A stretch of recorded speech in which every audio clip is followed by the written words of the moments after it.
I'm joined here today by the one, the only. It is, of course, the butcher himself, Lee Chadwick, set to take on Ederson Macedo at Bellator Milan. Coming up real soon. What's going on, sir? How are you? I'm good, thank you.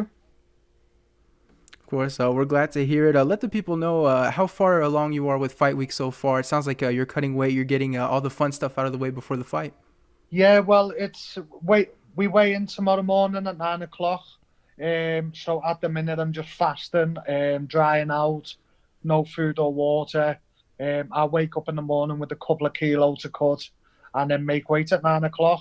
And then a couple of hours after that, we'll have to do the face-offs and stuff like that, and the official weigh-ins, and then I'm free to feed up and fuel up and get ready for me fight the following day.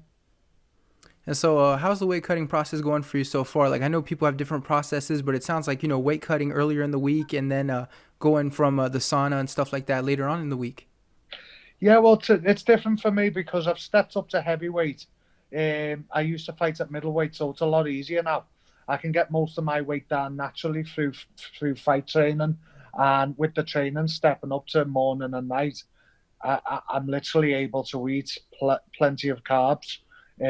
So it's been good. It's been good. I've come down. I mean, I was 104 kilo when I started the fight camp. I'm down to 96 now, and I've got to weigh in at 93.4 tomorrow. And so, what's the decision between behind moving up in weight class? Is it because maybe the fight's on shorter notice? Is it, I mean, what's kind of your reasons for that? I struggled making middleweight. I've done it for 14 years, the same weight. And obviously, as you know, as you get older, your body changes, your bone density, you can hold a bit more fat. I'm a bit heavier. I wrestle daily, so my body is a bigger body than it used to be when I started middleweight at 21 years of age. And so, how do you feel physically so far with this weight cut, maybe compared to some of your weight cuts in the past? Well, I've struggled in the past. Well, not struggled. I've always had heavyweight cuts. I've always had to usually cut 6 or 7 kilo in 24 hours, and I've always done it for years. So this is nice, being like only having to cut 2 or 3 kilo. It's how it should be done. All fighters should diet longer, further out, and up the training, and the weight should come up off naturally anyway. They should be losing 2 or 3 pounds at least a week anyway in fat. So if you start your fight camp, you start eating clean and stepping up your training, that should get most of your weight off. And then it's always good to save some weight to cut because you want that weight going into the cage. You don't want to be a light, like I don't want to be a light heavyweight. I want to be a natural light heavyweight. So it's always good to cut a few kilo because you know that's just water weight and it'll go straight on you within a few hours. Of course, and with this fight against Macedo, I believe it's been since 2019 since we've seen you fight. You've taken some grappling bouts in between. How has that break kind of been for you in between fights? Yeah, it wasn't down to me. I've wanted to fight. I've been waiting. I tried to get a rematch from September with Carmore, but he wasn't having none of it.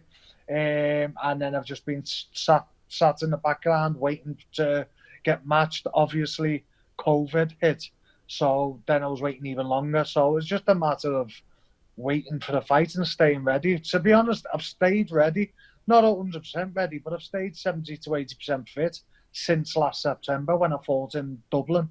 So it's been long awaited, to be honest with you. I'm made up. It's been 12 months now. So I just can't wait to get back in there and, get back to doing what I love doing. And so we have seen you take on grappling bouts. Obviously, it's been a little bit throughout your career, especially with Grapple Fest. What's kind of the idea behind the grapple bout? Is it about sharpening your skills? You enjoy grappling? I mean, what's kind of the reason behind it? Yeah, well, my main thing is grappling. I'm really good on the ground. Daily, we mostly do submission wrestling, catch wrestling, Brazilian jiu-jitsu every morning in training.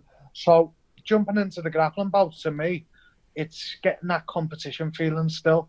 So if I'm in between fights, they're very low risk of injury, and I get that competition feeling. Like the grapple fest bouts are like 10 minutes. So if they go the distance, you're getting a 10-minute bout, you're getting the nerves before, you're getting the excitement afterwards. It's just about like staying active for me, and as you say, sharpening my tools and keeping on top of me grappling, making sure I'm at the highest standard for when I go into the cage. So it's interesting you mentioned sort of your skills are, of course, in the grappling department. It seems like for a lot of European fighters, it is difficult to be very good at wrestling because a lot of people look sort of to the United States as kind of the place to have that good wrestling background. Maybe it's a little bit different in England. How have you been able to, kind of stay on top of that grappling game and, keep those skills sharp, like we mentioned? Yeah, well, my coach, Darren Morris, he's really underrated, but really high level grappler. He's a black belt in judo. He's a black belt in Brazilian jiu jitsu. He's done catch wrestling for years. He's done all the old competitions years ago. He's really high level. He's a 18 stone guy, 50 years old, loads of knowledge, and he still competes with us in the gym every day. In fact, not competes with us, he's better than us.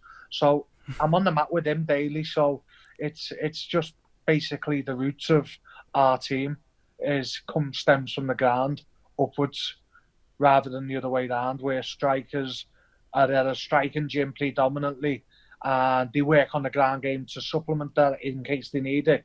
We come from the ground game and we work our way up. So that's where our team stems from.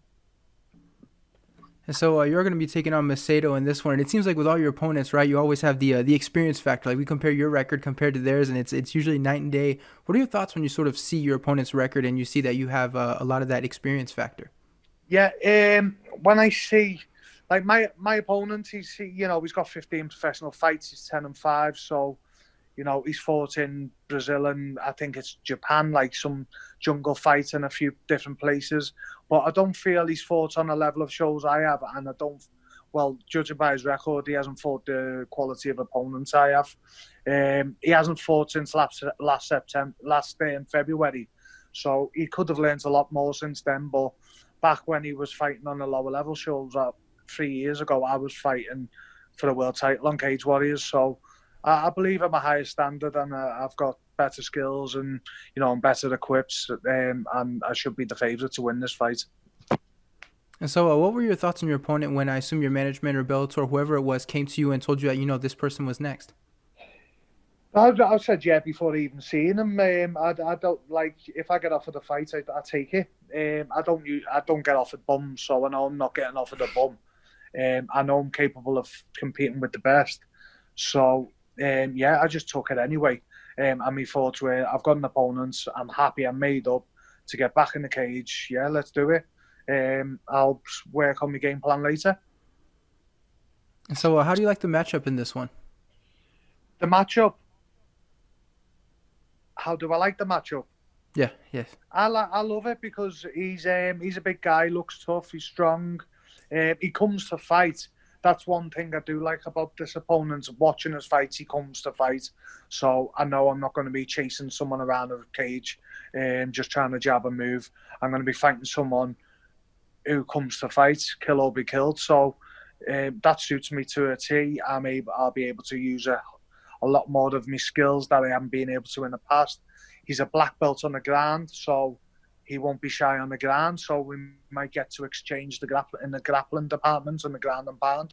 So yeah, I'm excited to show a lot more in this fight than I've been able to in the last few fights. And so you are competing in Milan, of course, but it's a little bit unique, right? Because there's no crowd with everything that's going on with COVID. What do you think about fighting with no crowd? Is that something you're prepared for? I know some guys have compared it to kind of like a sparring match and stuff like that. Is that something you think about at all?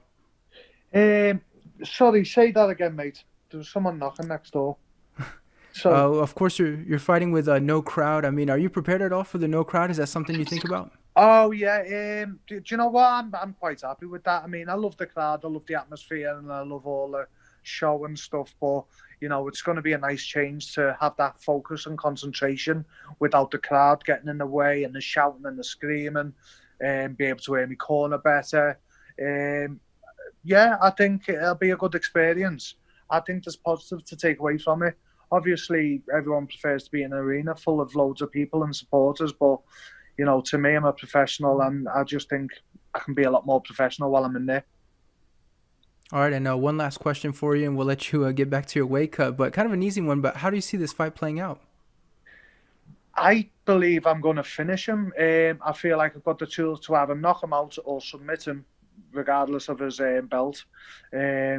I feel that I'm just a better fighter. I feel super fit, super strong. I can stand and bang, or I can go on the ground. I think due to him not having my league of opponents in the past, I think it's going to play a big part in this fight, and I'm going to put it on him, and I'm going to take him right into deep water straight away. I think I'll finish him first or second round. All right, well, there we go. That's the official prediction. Thank you so much for the time. I really appreciate it. We look forward to this fight. It's going to be a great one, and I'm sure you know that already. No problem. Thank you very much, and thank you for the interview.